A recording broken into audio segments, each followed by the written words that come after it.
Assalamualaikum warahmatullahi wabarakatuh. Waalaikumsalam warahmatullahi wabarakatuh. Sahabat LTP dimanapun berada, senang sekali saya Yafi Grata Putra bisa kembali menyapa Anda dalam program talk show LTP, obrolan yang asik, edukatif, tentunya inspiratif. Sahabat LTP, hari ini kita akan berbincang dengan tema yang sangat penting dan relevan dengan kondisi kita saat ini dalam menjaga persatuan dan kesatuan bangsa. Dengan tema mengikis faham khilafah dalam bingkai NKRI.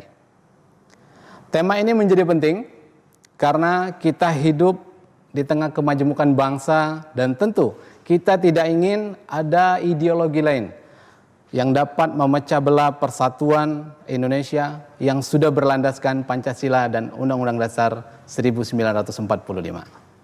Untuk itu, kita telah menghadirkan dua orang narasumber yang luar biasa tentunya, dua orang ulama moderat yang ada di Provinsi Sumatera Selatan.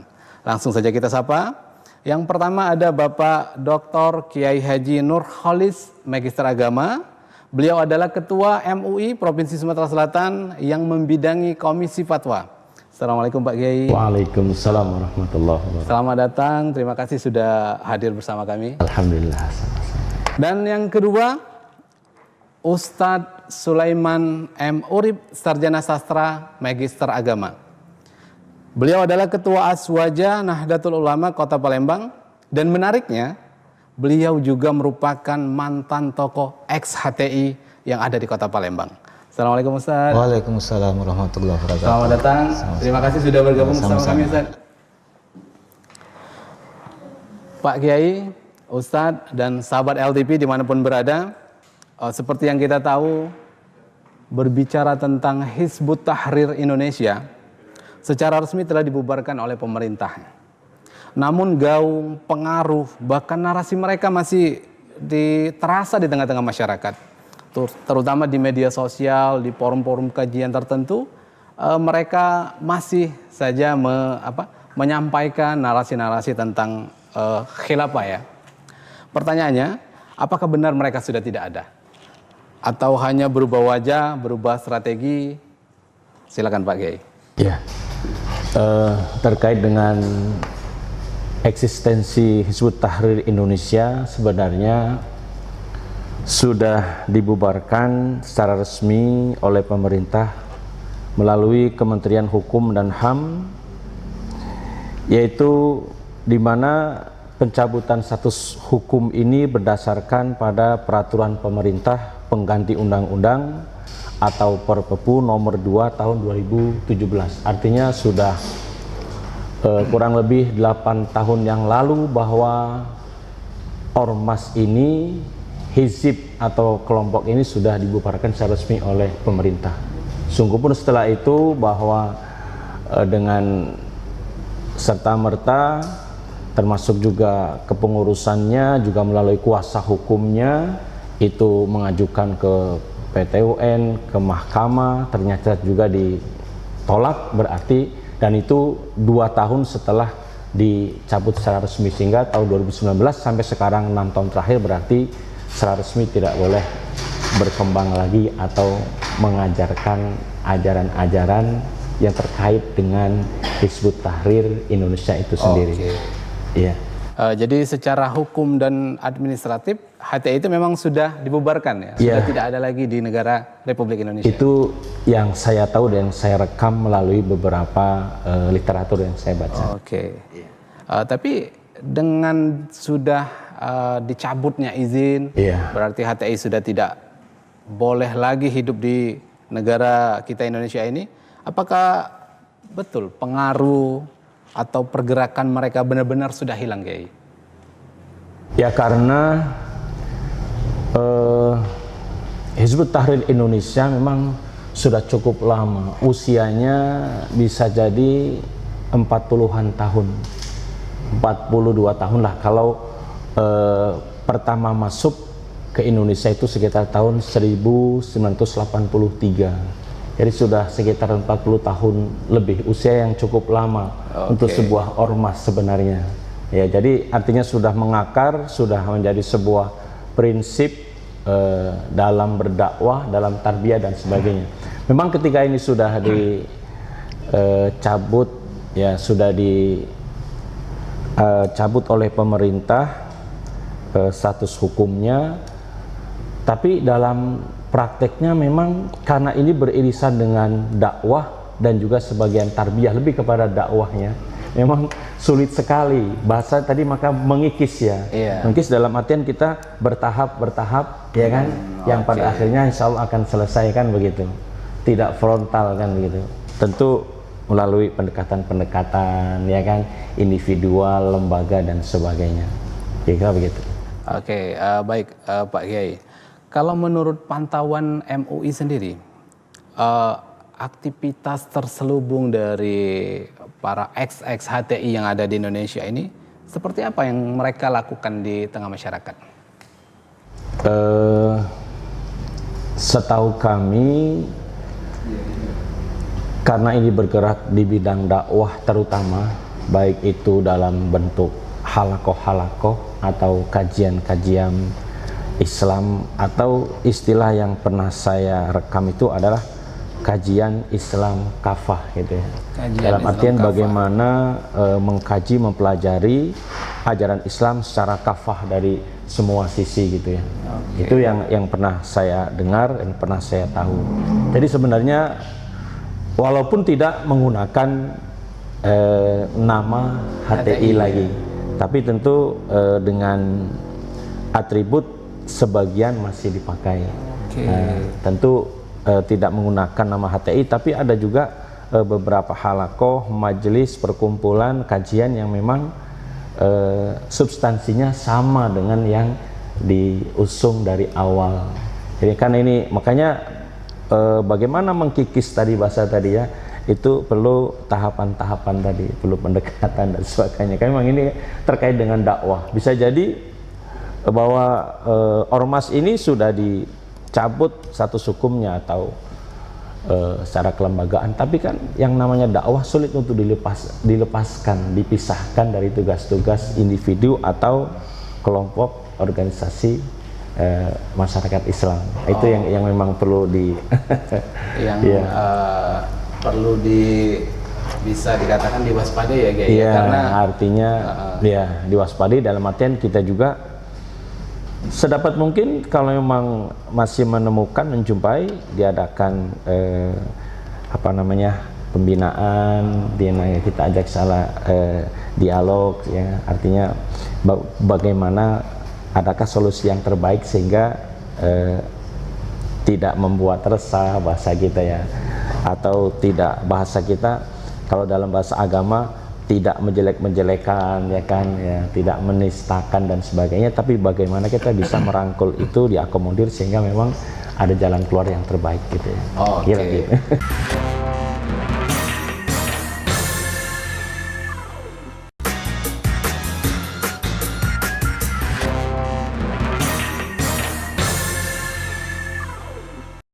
Oke, selanjutnya ke Ustadz Sulaiman. Ustadz, ini mohon maaf sebelumnya Ustadz ya. Apakah benar ini Ustadz pernah menjadi bagian dari HTI? Dan berapa lama waktu yang Ustadz habiskan dalam organisasi tersebut Ustadz? Monggo Ustadz. Dulu tahun 2005 ada Muzakarah Ulama se-Sumatera yang melaksanakannya ada Majelis Mujahidin Indonesia. Ketika itu Abu Bakar Bashir masih sehat, kemudian ada Abu Jibril almarhum, dilaksanakan di Asrama Haji. Kebetulan saya ngajar di sebuah pondok pesantren dan dapat undangan, saya hadir di situ kan. Jadi dulu Majelis Mujahidin Indonesia pernah hadir di 2005, bahkan Abu Bakar Bashir itu 2007 pernah ceramah di Masjid Taqwa yang ada dekat wali kota. Itu waktu itu kita ngawalnya. Jadi ketika hadir itu selesai acara, kemudian ada istilah kita itu apa kalau di pinggir di luar itu namanya, yang jualan-jualan itu apa itu namanya itu? Kalau jualan buku, jualan apa dan sebagainya, apa itu namanya itu? Kalau di acara-acara besar itu namanya semacam bazar-bazar iya, gitu. Jadi gitu. bazar saya ketemu seorang tokoh Sumsel yang mungkin tak asing lagi, mungkin kayak tahu namanya Mahmud Jamhur. Oh iya. Beliau megang wilayah Sumsel ini kan. Iya. Ketika itu saya lihat buku-buku, ada buku itu warnanya putih. Jadi buku Hizbut Tahrir itu bukunya warna putih, kemudian tulisan di depan judulnya itu warna merah. Ada buku bahasa Arab, ada yang diterjemahkan. Nah ketika itu memang saya dulu memang hobi mencari buku-buku, baca buku, saya pengen beli buku itu kan. Saya tidak tahu isinya apa, akhirnya saya kelihatannya kayaknya bagus buku ini. Akhirnya kenalan saya pertama dengan Ustadz Mahmud itu di awal 2005, saya ngajar pesantren, saya beli buku dan pesanan saya buku itu diambil. Saya pesan buku dan diantarkannya. Mulai di situ saya akrab kan. Sering diajaknya untuk berkomunikasi, kemudian diajaknya diskusi bareng dan sebagainya. Makanya metode Hizbut Tahrir ini tidak langsung dia bicara khilafah syariah. Jadi metode awalnya paling-paling sharing, komunikasi. Kalau dengan ibu-ibu majelis taklim yang dia orang awam, tidak langsung dia bicara khilafah syariah, tapi melalui belajar qiraat, tahsin Quran, kemudian buka kajian umum butuh waktu setahun 2 tahun, baru nanti diikutkan kajian seperti halakoh tadi. Jadi awal pertama begitu. Jadi awal pertama itu 2005, kemudian saya mulai ngaji 2008 sampai 2013. Jadi saya sudah namatkan buku kalau saya mau jadi anggota. Jadi kalau Hizbut Tahrir itu ada namanya, istilah dia harus bukan dibaiat. Kalau yang lain kan menggunakan baiat. Tapi kalau Hizbut Tahrir menggunakan namanya qasam, sumpah, sama saja kan. Kalau baiat itu khusus untuk khilafah. Jadi kan kalau terpilih khalifah dia dibaiat. Tapi kalau di luar khalifah itu namanya qasam. Jadi digunakan qasam. Saya sudah namatkan buku namanya Nizamul Islam. Sistem dalam Islam. Ada Nizamul al-Istima'i fil Islam, sistem pergaulan dalam Islam.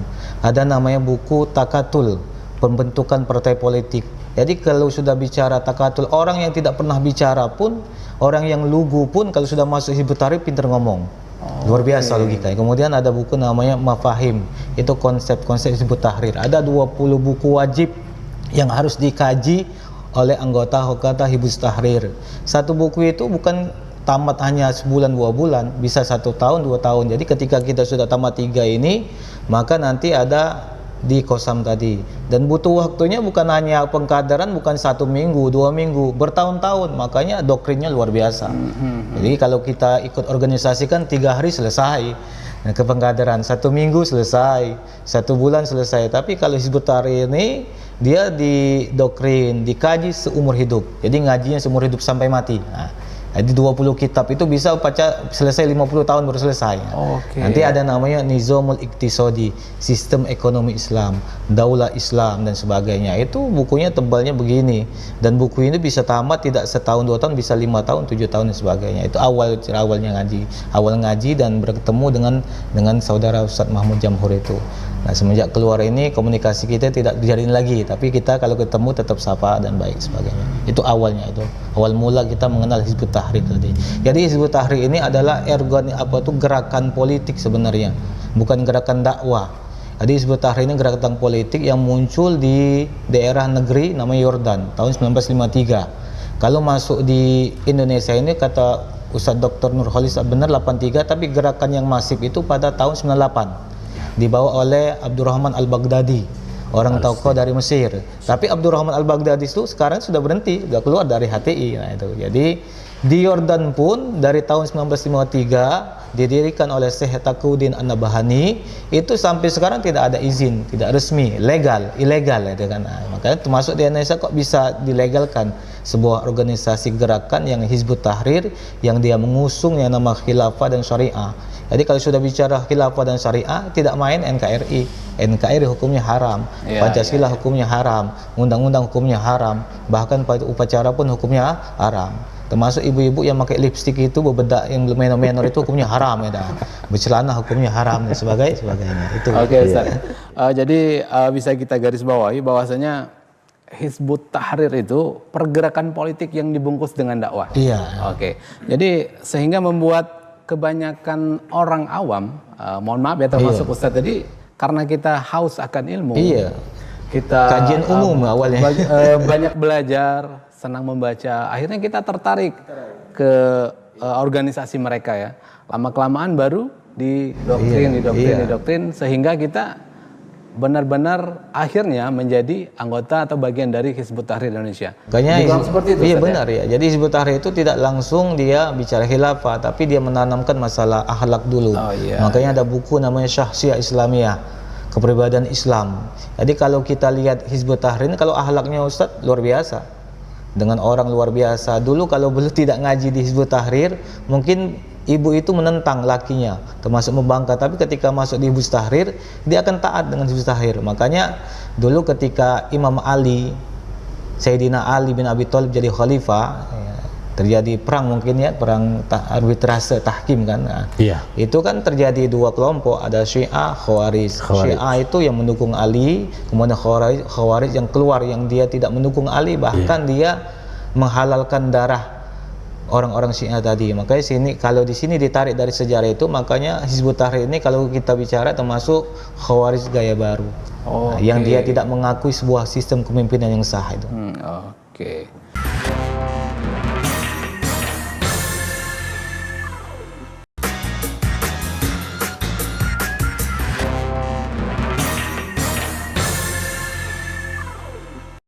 Bicara ideologi, memang harus pendekatannya melalui ideologi juga, pendekatannya yang luar biasa.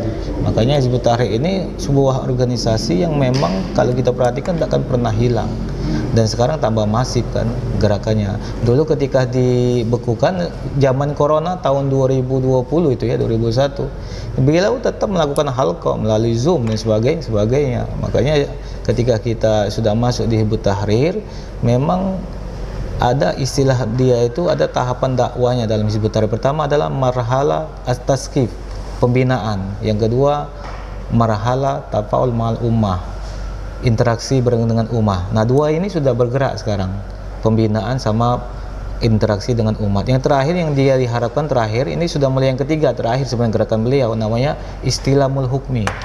Istilahul hukmi itu penyerahan kepemerintahan kepada mereka.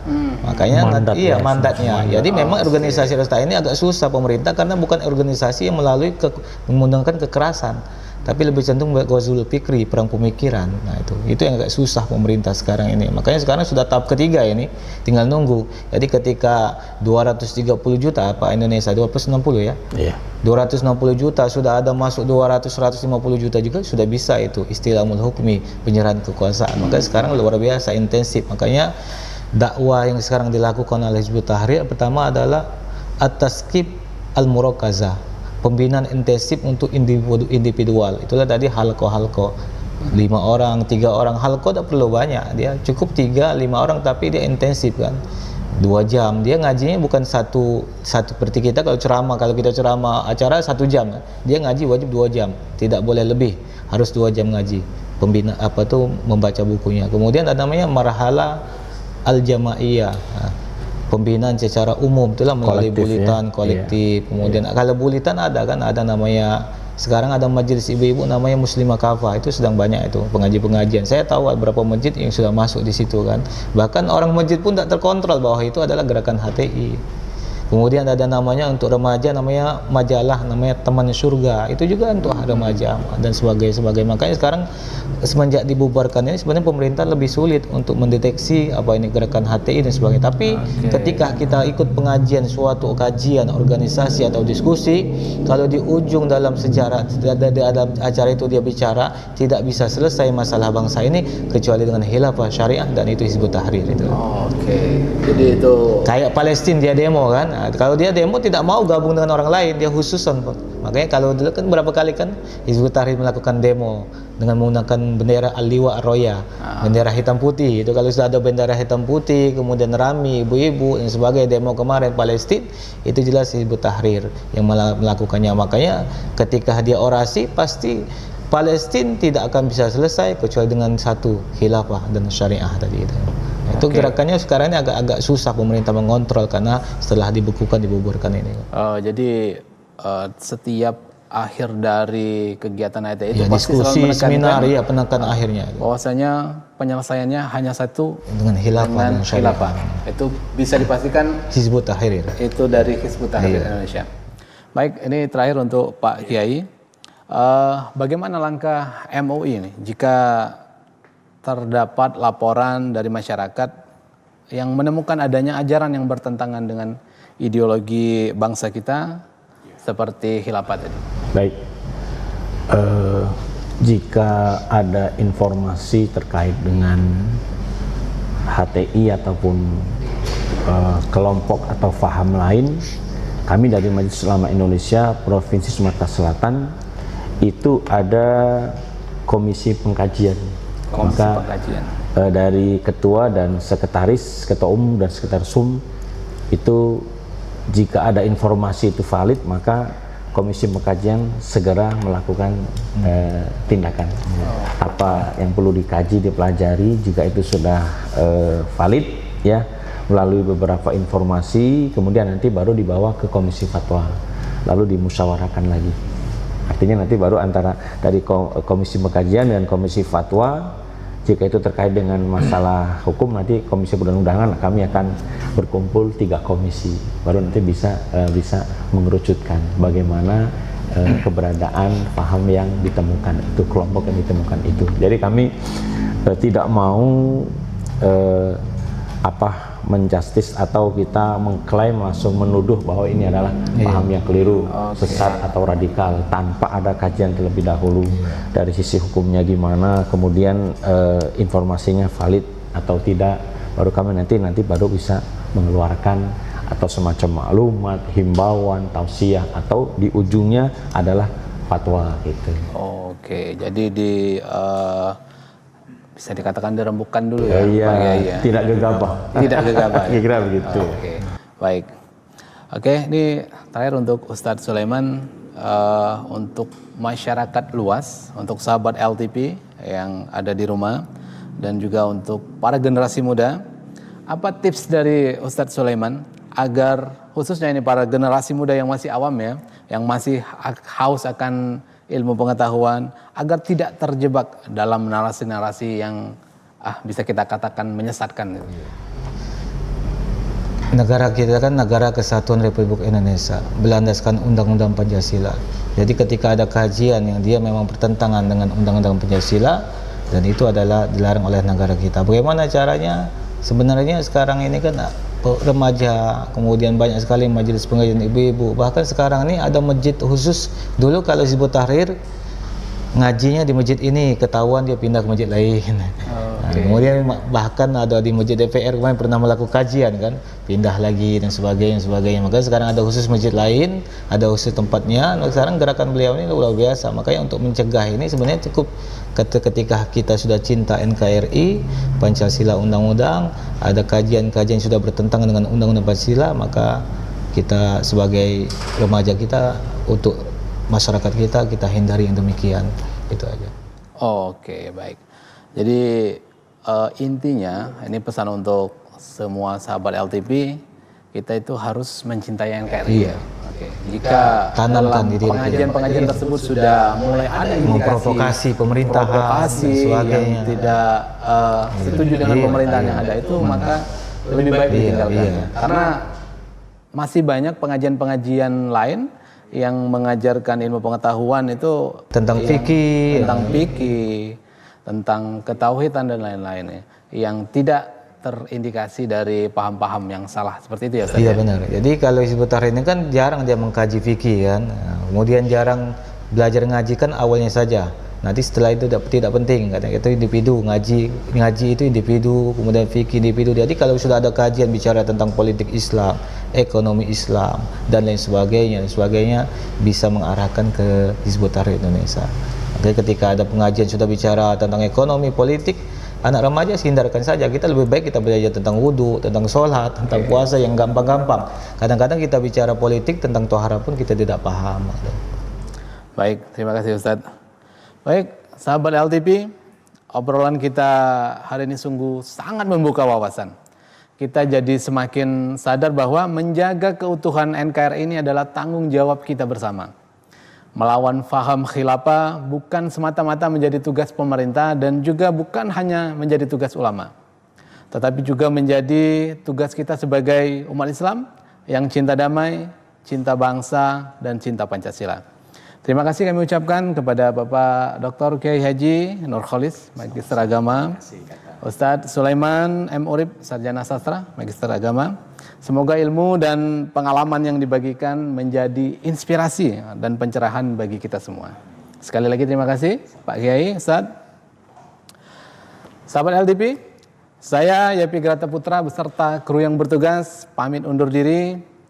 Jangan lupa untuk subscribe, like, and share channel YouTube LTP. Sampai jumpa. Assalamualaikum warahmatullahi wabarakatuh. Waalaikumsalam warahmatullahi wabarakatuh.